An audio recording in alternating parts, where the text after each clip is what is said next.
Hey everyone, welcome back to the channel. And today I just wanted to kind of go over what we had to do to the S10. The videos were kind of scrambled. I kind of didn't really get into the specifics. So what happened is, obviously you saw the video of me doing the plugs and wires. That didn't fix anything. So I ended up doing the coil pack for cylinders 2 and 3.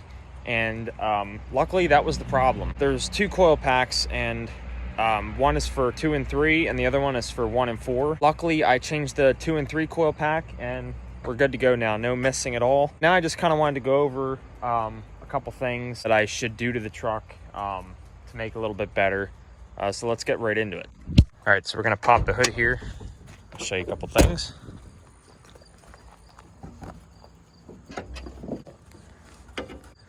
couple other things that I should do is there's definitely some vacuum leaks in here. I noticed the idle was a little high, so I ended up doing a intake manifold gasket, and that actually took care of some of it. It's still a little bit of a high idle once it gets warmed up. A bunch of little vacuum lines, and this one here, it actually goes over to this weird ball thing on the under the hood.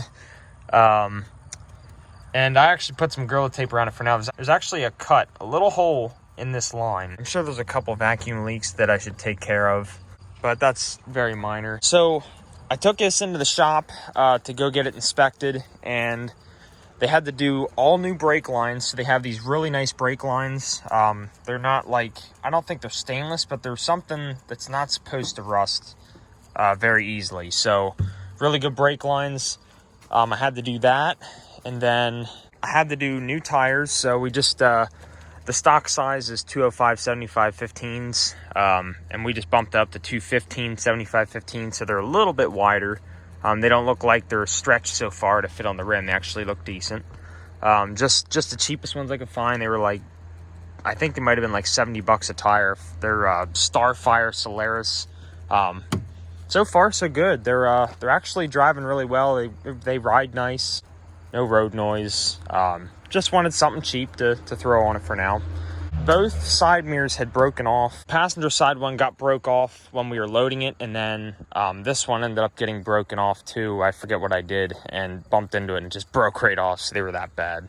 So about two new side mirrors. That was probably about $40, $50, I can't remember. It wasn't bad at all for both mirrors.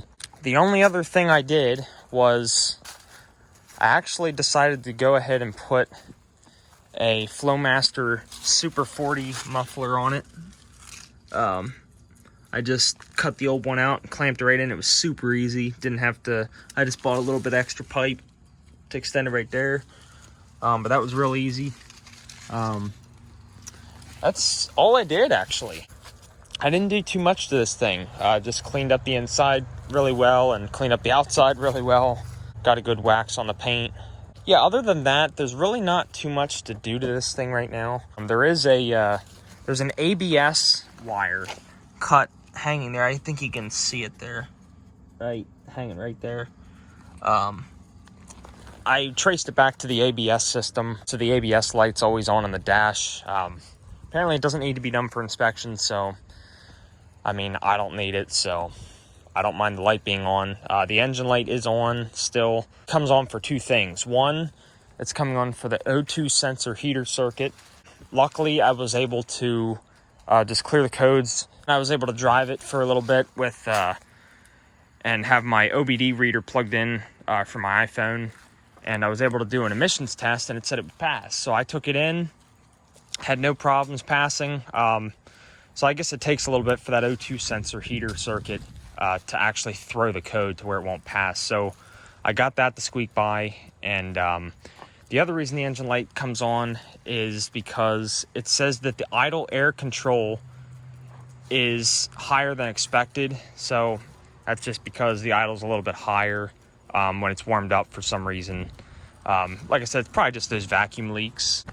So that's probably all it is. I did put a little hitch ball on here. I can haul my log splitter with that. That's about all I'm going to be able to haul, because you can only do 2,000 pound trailer and 200 pound tongue weight. So little 4-cylinder, not meant to haul much, but I can haul stuff like this, push mower and whatnot. So yeah, I do actually have a buddy of mine gave me a toolbox to put in the bed of this. So in the spring, we're going to go ahead and take the cap off and we're going to put this toolbox on. So, you know, that'll be nice to have in there. So thanks to my buddy Brad for giving me that toolbox. There's really not much else that was done. I just gave the interior a good cleaning. Got a couple things in here right now, but this dash was it was just really dry. You can see it's got cracking and everything there and there and a little bit like that. But honestly, for the age of this truck, and we're now at 244,423 miles, so I actually drove this a lot since the last video. I just I made some videos here and there, and I decided to make one whole video now, just going over everything. Figured it'd be easier. So yeah, that's about it on this truck for right now. I basically bought this truck for, well, I barely bought it. I actually got it from a family member. You know, I do landscaping, and they actually said if I mowed their house for the rest of the year for free, that I could just take it. I mean, it was sitting for about 5 years untouched, so they knew it was going to need a lot of work. So I put about $1,050 into it. So that's actually not bad at all for just getting it on the road, and I've been running it a lot, and it runs very well. I mean, no complaints at all. It doesn't smoke, nothing. You know, I've done an oil change. I'm going to do a transmission fluid change here soon. That's real easy. You just drain and fill it because it's a manual. Obviously, we need to get all that rust fixed. We got a little hole starting there. Big hole there, real big hole there. There's like no cab corner left. This wheel well definitely needs attention. This is ready to be pushed through, but I'm not going to. A little bit of rust on the tailgate right there, bubbling. And this side is in really good shape. I'm actually impressed. There's like no bubbling on either wheel arch.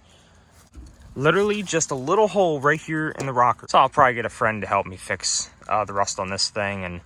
And what we might do is maybe we'll just fix it and maybe tape off all those body lines and just paint all this black, you know, all the way across. I don't know. We'll see. But yeah, guys, let me know if you have any good ideas for the S10. Like I said, it's just my daily driver beater truck. It's why I got it. You know, it's for something for good fuel mileage to run back and forth. And when I don't need the big truck to do work, I can just haul stuff in this. Next video, I am going to do a Duramax video. I'm getting new tires put on it today. So I'm going to show you guys that, and then we're going to actually go over all the stuff that I did to that truck, since I didn't really go over anything with that truck yet, since I started making these vlogs. So, but anyway, enough of that, enough of the rambling. That's going to be it for this video. Let me know what you think. Let me know what you want to see on the channel. Like, comment, subscribe. Take care. Have a great day, guys.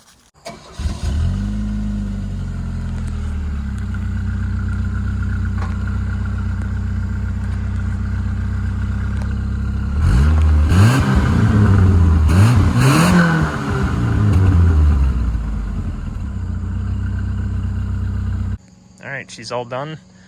Let's hear the Flowmaster 40.